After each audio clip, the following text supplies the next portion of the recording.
있습니다라는 제목으로 하나님의 말씀 선포하겠습니다.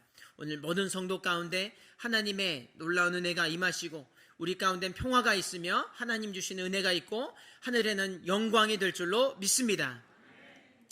우리는 계속해서 사도행전을 살펴보고 있습니다. 우리 지난주에 배운 것은 이 고넬료의 회심입니다. 자기의 나름대로 살고 나름대로 열심을 냈던 그것이 소용이 없고 예수 그리스도의 은혜만이, 예수 십자가의 공로만이 이것이 진정한 복음이라는 것을 받아들인 이 사람들이 성령을 받고 방언을 말했습니다. 할렐루야.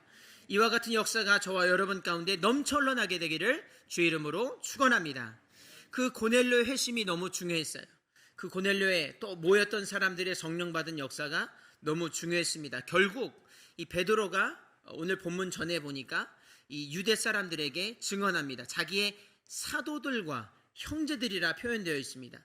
돌아가서 동족들에게 이걸 다 전한 거예요. 이 11절에서 18절에 걸치는 오늘 본문 전의 말씀은 다 이것에 대한 설명입니다.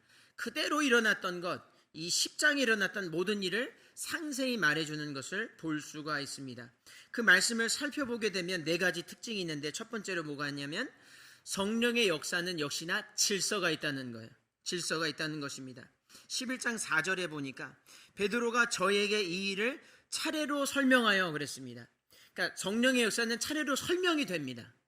마귀의 역사는 앞뒤가 안 맞아요. 설명이 안 됩니다. 뭐 순서도 없고 아주 혼란스럽지요. 인생의 역사는 성령 받지 못하면 아주 뒤죽박죽이에요. 아주 정돈되지 않은 방과 같아서 나중엔 살 수가 없습니다. 그러나 성령을 받으면 무엇이든지 차례대로 하나님의 이 놀라운 계획 안에서, 할렐루야, 이것이 놀랍게 진행되는 것을 볼 수가 있습니다. 동일하세요. consistency, 영어로 이 일관성이 있다 이 말입니다. 여러분, 이 일관성 있는 성령 받고 계획적인 삶을 누리게 되기를 주의 이름으로 축원합니다. 이것이 있다는 거예요. 두 번째는 무엇이냐? 고로 또 경험할 수 있다는 거예요. 경험이 가능하다는 것입니다. 11절에 보니까 마침 세 사람이 내 우거한 집 앞에 섰으니, 그러니까 베드로 자기 집 앞에 세 사람이 섰다고 그렇게 증언하고 있습니다. 섰으니 가이사랴에서 내게로 보낸 사람이라. 그러니까 환상으로도 보고 이렇게 주님 가르쳐 주는데 실제로 눈앞에 나타났다 이 말입니다. 그러니까 이게 뭐 뜬구름 없는 얘기, 그냥 뭐 공상적인 것, 추상적인 것이 아니라 실체가 내 눈앞에 있던 거예요. 여러분이 지금 저를 보는 것과 같이, 제가 여러분 보는 것 같이 아주 선명한 거예요. 성령의 역사는 우리가 오감으로 체험할 수 있어요. 할렐루야. 이것은 놀라운 신비입니다. 우리 인생에 주신 하나님의 아주 큰 은혜지요. 세 번째로는 이 공동체성을 띠게 되는 것이에요. 공동체. 자기 혼자 예수 믿는 것 아니지요. 오늘 이 사건이 한 사람을 비롯해서 했으면 이것이 믿을만 할까? 의심이 드는 거예요. 저 사람 예수 만났다는데. 사실 바울이 여기에 도전을 받았죠. 예수의 사도들에게 너 예수님 본 적도 없고 우리랑 먹지도 않았는데 어떻게 된 거냐고. 그러니까 하나님이 그걸 도우셔서 여러 사람들에게 증거하게 하시는 거예요. 공동체성을 띱니다. 15절에 보니까 어떻게 되어 있냐면 내가 말을 시작할 때 성령이 저희에게, 저 그룹, 그 고넬료의 그룹에게 임하시기를 처음 우리에게 하신 것 같이 나타나셨다. 무슨 말입니까? 저쪽에 있는 사람들과 우리에 있는 이 공동체적인 것이 상통한다 이 말입니다.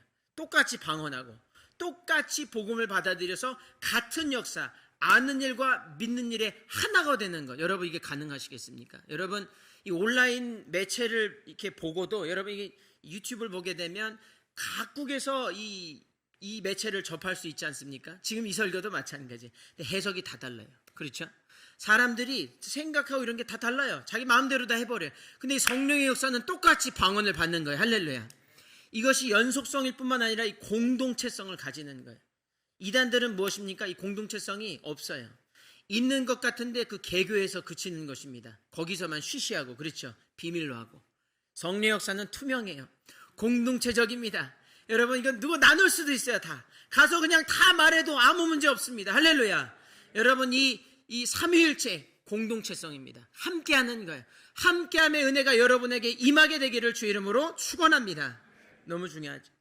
근데 거기서 그치지 않아요. 어떻게 됩니까? 하나님께 영광을 돌리게 하죠. 이 말을 들은 사람들이 18절에 보니까 저희가 이 말을 듣고 잠잠하여, 그리고 있다가 하나님께 영광을 돌려, 할렐루야, 하나님께 영광을 돌려 가로되 그러면 하나님께서 이방인에게도 생명 얻는 회개를 주셨도다 고백하는 거예요.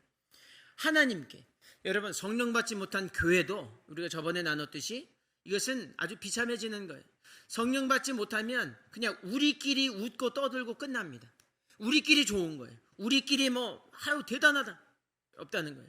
성령 받으면 무조건 하나님께 영광 돌리는 줄로 믿습니다. 하나님께 영광이 된다 이 말입니다.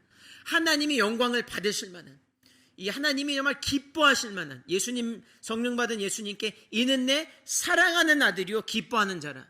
많은 사람이 사랑받지만 하나님을 기쁘시게 하는 것은 더 다른 차원이에요. 어떻게 가능하느냐? 성령 받으면 되는 줄로 믿습니다.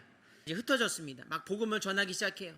터키 지방 당시에 막 전하게 됩니다. 소아시아의 여러 교회들의 이 복음을 전하게 되는데, 그 중에서 근데 그때 일어났던 일 중에 하나는 아직도 유대주의가 남아있어요. 아직 습속이 남아있어서 아직 유대인에게만 전하는 것입니다. 아직 이방인에게 주기에는 아직은 확실함이 없는 거예요. 아직은 두려움도 있는 거예요.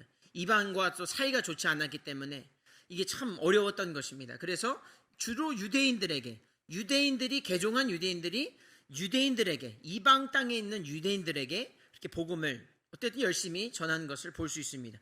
그런데 그중 몇 사람이 돌발 행위를 합니다.